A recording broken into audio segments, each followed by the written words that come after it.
ate wiiki eyo nayo twafuna ekikolwa ekyobulumbaganyi abayekera ba ADF abasobola okuteega emmotoka eya produce ne balyoka omwafiiramu abantu babiri mu bulumbaganyi obwo.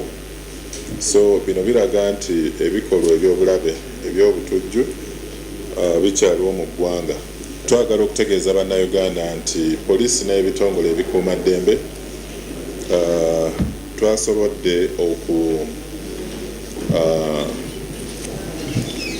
twasobodde okutaataaganya enteekateeka eza Bomu ku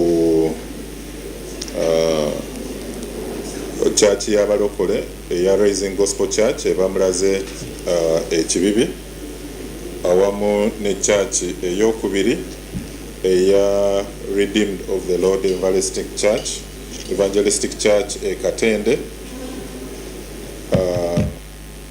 Kino kyaddiridde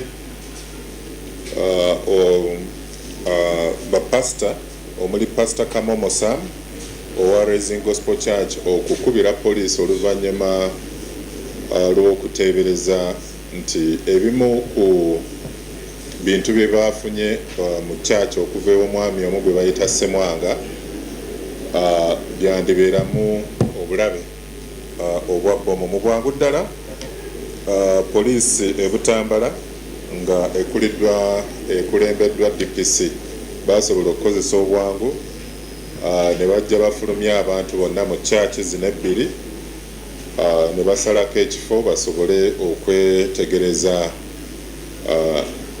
ebimu ku ebyo ebyali mu kabokisi akaali akatono akateebereza okubeera mu Bomu.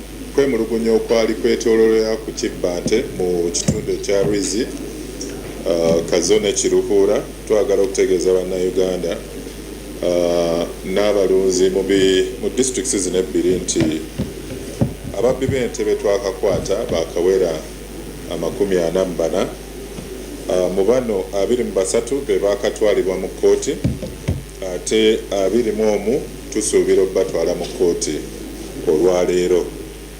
Bano be bazze batigomya abalunzi mu bitundu eby'Ekazo n'Ekiruhura mu bakatwalibwa mu kkooti mulimu ababbi nga